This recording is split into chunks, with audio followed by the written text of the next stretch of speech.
Hello, welcome to the Midday News. We're tracking development from the ill-fated helicopter that crashed into the Atlantic near Bonny-Finima on Thursday in Port Harcourt. Now, President Bola Tinubu has directed an intensified search and rescue for passengers. In a statement issued by the Special Advisor to the President, Information and Strategy, Bayo Ononuga, President Tinubu urged military officers involved in the various operations in the zone to join the rescue mission and provide all necessary support to the Nigerian Safety Investigation Bureau, the Nigeria Civil Aviation Authority, and other relevant agencies. The President also condoled the board and staff of Nigerian National Petroleum Company Limited and the families of all those who were confirmed to have died in the incident. Meanwhile, 3 persons were confirmed dead in the crash which happened at 11:22 a.m. along the waterways in Port Harcourt when a helicopter operated by the East Wind Aviation took off from Port Harcourt Military Base to the FPSO Noam's Anton Oil Rig. According to a spokesperson for the Ministry of Aviation and Aerospace Development, Odutayo Oluseyi, a total of 8 persons were confirmed on board. The NNPC Limited has confirmed the crash helicopter was conveying its staff from Port Harcourt. There is more in this report. On October 24th, news broke of a tragic plane crash in Port Harcourt, Rivers State. The Nigerian National Petroleum Corporation Limited, in a statement, had confirmed that the victims were among its staff members. The accident has raised fresh concerns about safer skies in the country, despite ongoing efforts to improve regulatory oversight and modernize the sector. This crash adds to the grim history of aviation accidents in the country over the past decade. One of the deadliest accidents was the Dana air crash in 2012, which killed 153 passengers when the aircraft went down in Lagos. In 2013, a plane operated by Associated Airlines crashed shortly after takeoff, resulting in 16 fatalities. Helicopter crashes have also marred Nigeria's aviation landscape. In 2015, a Bristol helicopter plunged into the Lagos Lagoon, killing 6 people. More recently, in 2021, a military aircraft carrying Nigeria's Chief of Army Staff, Lieutenant General Ibrahim Atairu, crashed in Kaduna, claiming his life and that of 10 other officers. The Aviation Minister Festus Keyamo, in a statement addressing the Port Harcourt crash, extended condolences to the families of the victims. He assured the public of the government's swift response and investigation into the cause of the crash. A key player in this investigation will be the Nigerian Safety Investigation Bureau. The Director General of the agency has an update on this latest crash. They were able to pick out 3 bodies in the water, but so far they haven't recovered any more. The search and rescue is still ongoing. It's a little late now. I know the Nigerian Navy dispatched a helicopter that went out there and then came back to shore because of the weather. So that's really hampered the search and rescue operation this evening. It'll continue tomorrow morning, I presume. Probably late into the night, and then early tomorrow we'll know a bit more what led to this. We'll start our investigation. The NSIB is responsible for conducting thorough and impartial investigations into the aviation accidents in Nigeria. I believe the helicopter crashed in an area where between 50 to 100 meters of water, so we'll have to coordinate with the Nigerian Navy for divers to go in there to recover the flight data they recorded and cockpit voice recorders. Meanwhile, NNPC Limited expressed deep sorrow over the loss of its staff. The organization pledged to support the ongoing search and rescue operations. With at least 7 major plane crashes in the last 10 years, Nigeria's aviation sector remains under scrutiny. The call to the government and regulators has grown even louder on the need to address persistent gaps in the system and ensure air travel is safe and reliable for all passengers.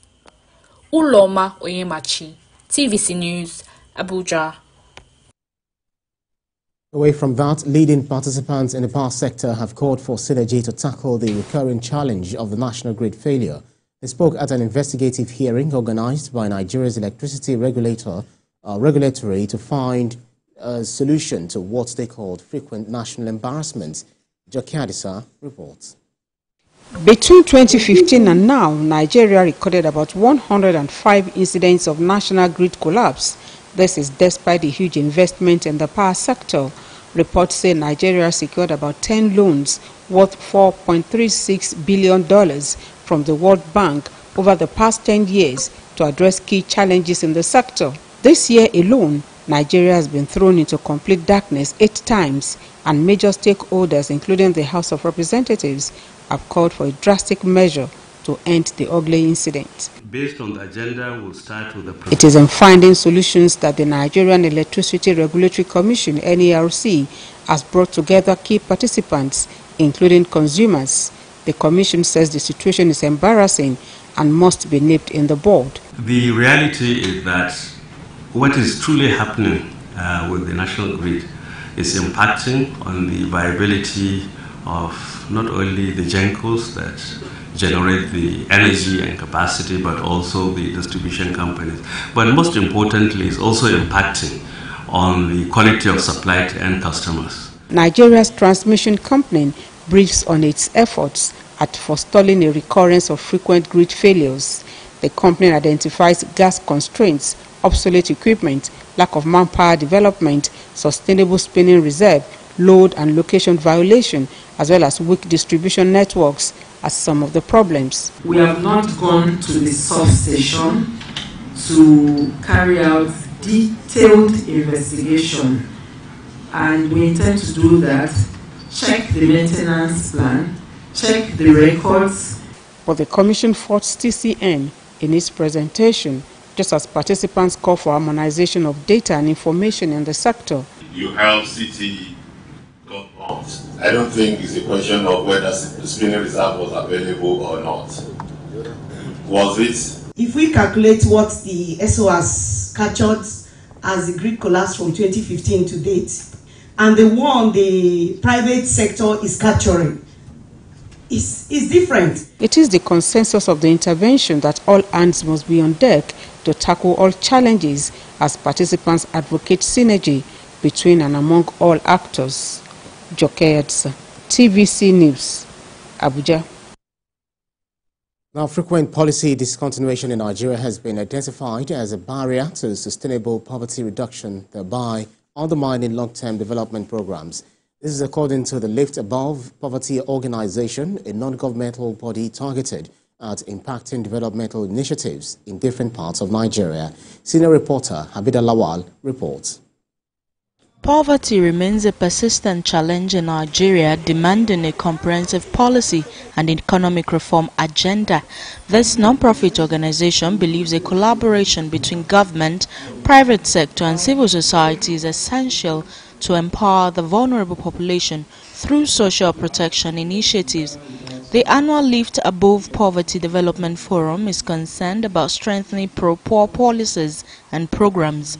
They worry about the decline in addressing systemic inefficiencies. The challenge of poverty is enormous. There's no doubt about that. And we strongly believe that extreme poverty can equally be addressed, but it has to be addressed with a combination of the policy reforms. Non-profit community development organization. We've dedicated ourselves to improving health and economic well-being of a vast segment of the Nigerian population. But also there's a component that has to do with social equity, with a special focus on poverty alleviation and wealth creation. The bulk of addressing these many challenges stops at the table of the federal government. They are recommending integrating entrepreneurial training into Nigeria's education system to equip young people with the skills required for economic independence. Capital income rates below that of some of our neighbors. We are not up to $1,000. Ghana is $2,000 plus. Not to talk of Benin and the other places. So there is a fundamental challenge that as a people we must rise up. We need more people to join us in this crusade, and by the special grace of God, we will touch more women. So women have actually benefited. The testimonies are there, we're not going to relent. We'll still continue for 5 women because we know that they are the ones that bears the ground and their children too.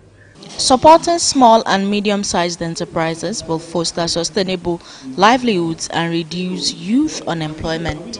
With coordinated efforts, they say Nigeria can bridge poverty gaps, achieve inclusive growth, and secure a prosperous future for all of its citizens.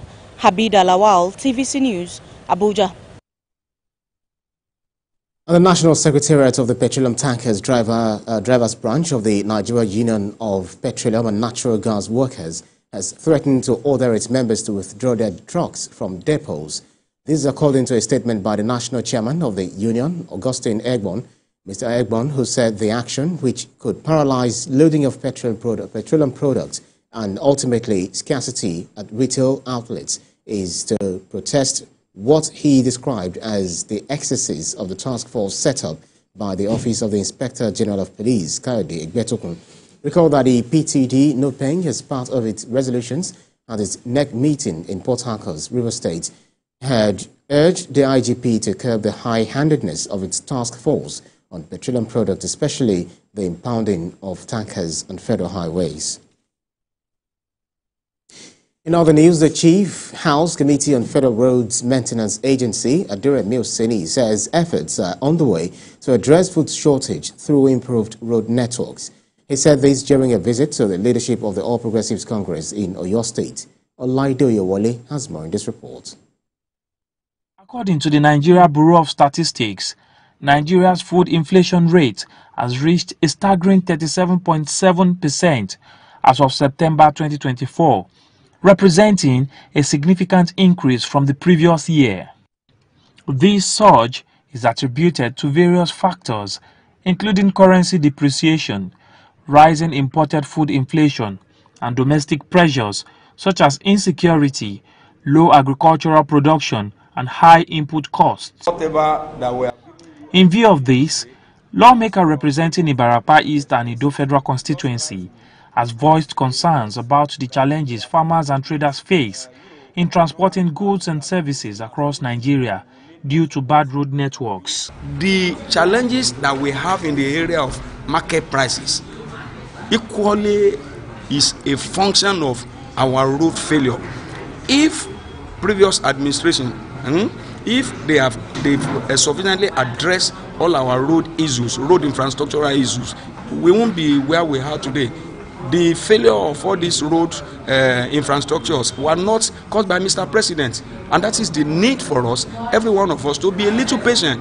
He has declared emergency on fixing our Nigerian roads, and that's basically what all of us as member of the National Assembly are doing, everything within our limits to ensure that we contribute to the success of fixing this challenge. The lawmakers' visit to Ibadan was a courtesy call to the All Progressives Congress leadership in Oyo State, prompted by the recent passing of the party's chairman, Isaac Omodewu, and to address issues concerning the unity of the party. A mission to the party to see that unity comes back to the party and a transparent process is established in the party. The lawmakers' visit to Ibadan underscores the importance of unity and cohesion within the All Progressives Congress in Oyo State. Olaido Yowole, TVC News, Ibadan. Stay with us here on the Media News. We'll take a break and be back with more stories.